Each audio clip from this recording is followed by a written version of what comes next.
So I've been messing around with some ideas for a new cutting board, and I've got a new little tool that ought to help in a big way. Stick around, I'll tell you about it.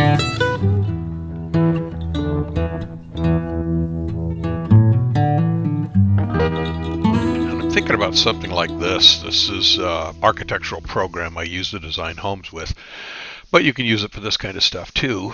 This is two contrasting materials. Simple on that end. This represents the final glue up. This represents the first glue up and how we're going to get there. This is 1.5 inches deep, 1.5 feet long by 1 foot wide by the time you've got all the pieces together. The red lines represent my cuts. This pattern's going to require 7 1.5 by 1.5 pieces, and then you'll cut these into 1.5 by 1.5 pieces and then flip them, so you're looking at the end grain, and then you cut them into 1/4 inch strips, and I'm going to need 14 of those. You can see the design. It starts with a 1/4 inch by 1.5 deep dark material, and then a 1/4 inch by 1.5 deep light material, and then 1.5 by 1.5. And you can see the light dark pattern. It starts with a dark and it ends with a light, and that's important to get this pattern. So this is your first glue up and all your cuts. Then this represents how you get this pattern. It's flipping every other one. So you take your small pieces, you flip one, you take your big pieces, and you make sure that it's got this contrasting design, and this is what you wind up with. I think that's going to be a nice board. Looking forward to the build, and I'll let you know how it goes.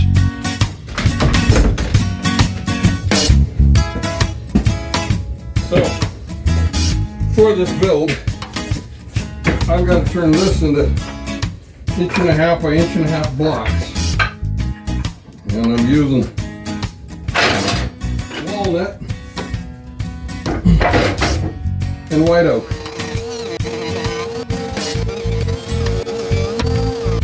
I'm telling you, that setup works so sweet. That works nice.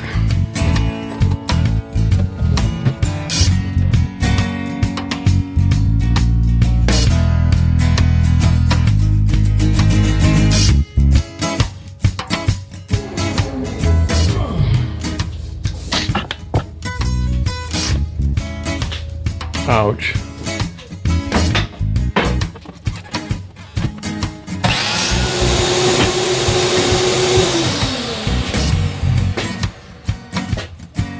So we're trying to get rid of. That would not look good on the cutting board.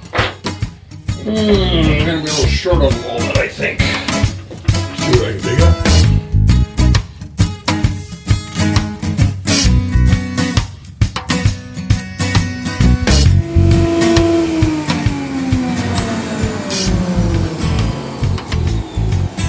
Okay, we're there.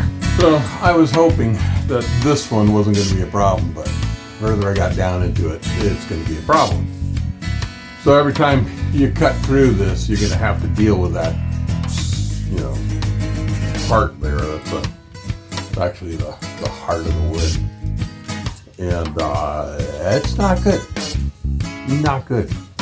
This one, has to have the end cut off.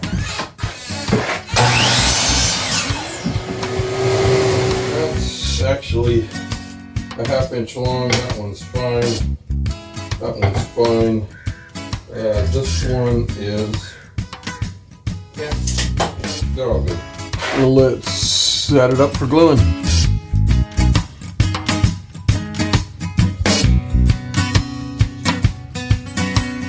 Now these splices don't matter as long as they're buried. So when we cut this, we start cutting this into 1.5 inch links, that splice will be buried. I'm doing this the hardest possible way I could do it. Sure, there's an easier way of doing this. It's going like so. That's the beginning of it. Better use too much glue and not enough. Good. These two, pop them together, getting close. Before we go any further, we're going to check the pattern. Square it up first here. That's good. That's a low. Let's get it right. Come on. Come on. Let me get another clamp on that right there and on that outside. Just as the rain starts. Here, I'm going to pull these off, clean up those rails, put them back on a little straighter.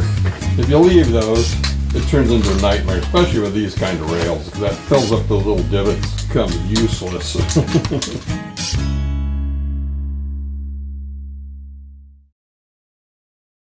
While we're waiting for those to dry, I picked up some plastic runners, and I've got a couple of jigs that I want to put these on.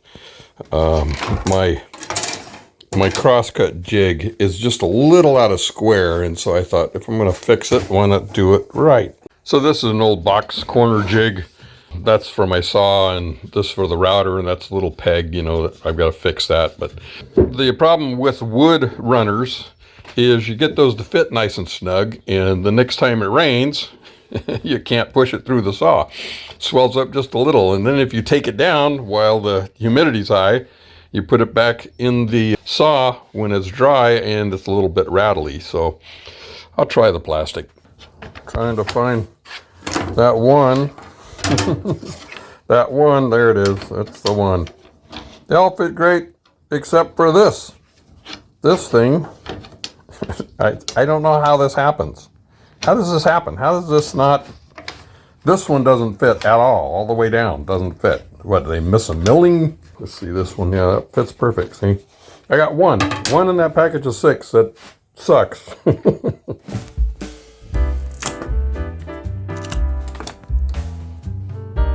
So here's the replacement on my crosscut jig. These things bend pretty easily, so when you put them on, you got to be careful. So what I did is I super glued them in, put them in the tracks, super glued it, and then set my jig on top of it.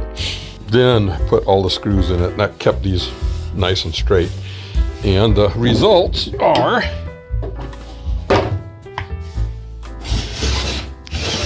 very nice. It's a very nice. I left these long out here, kind of do that. I don't know, especially now that these are plastic and they bend a little bit. Probably doesn't help to leave them long. Maybe I'll cut those off. But that's nice. So pretty. Okay, let's see what we got.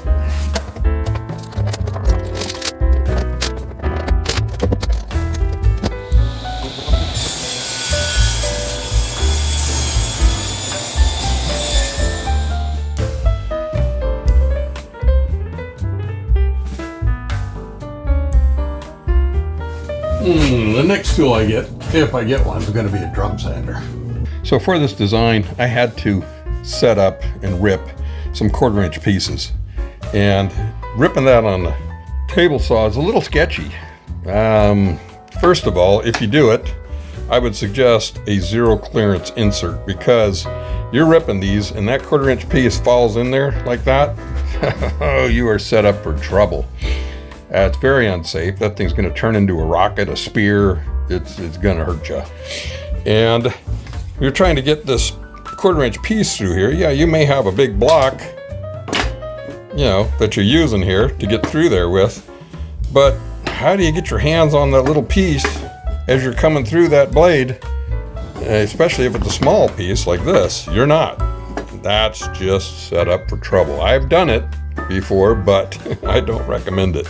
Very unsafe. So what I did this time around is I bought a small rip jig or fence, whatever you call that, that lets you set this up for an outside rip for, you know, whatever you're trying to catch. In this case, I'm trying to catch a 1/4-inch rip. So how you set this up, I use these little blocks that are from, what, Insonic? I don't know how to pronounce that. Why do these guys put crazy names on these things? You take this, I want a 1/4-inch, so you take this 1/4-inch block, you stick it over here like so. You take this jig, butt it up against there. I take this, set it up on a tooth that's facing that jig. Push it into it slightly, take that lever, and hold it down, nice and sturdy, nice and set. I notice where it's set, it's 4 inches from that mark. Then you take this, slide it down, keep it on the 4 inches. It's hard to do with one hand there. And now you take this block up against your fence, push your fence up against there, tighten your fence down, it falls right into place, and you are ready to rip that at 1/4 inches.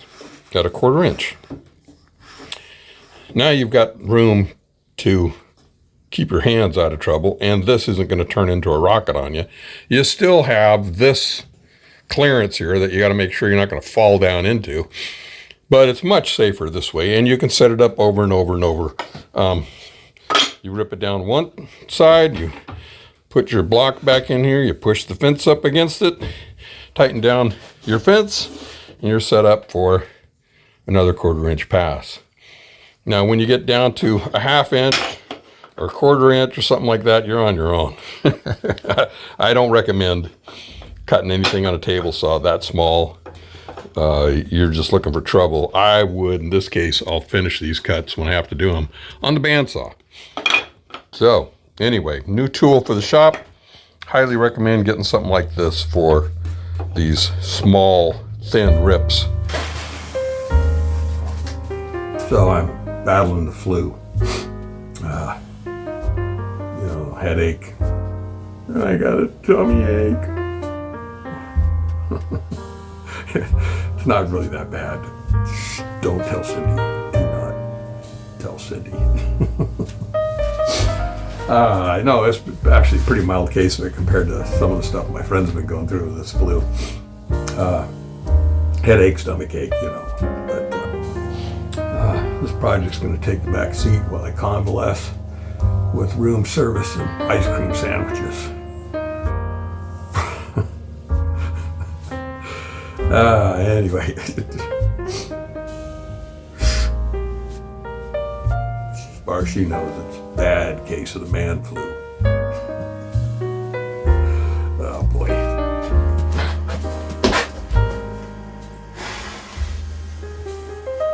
Gonna decorate my shoes.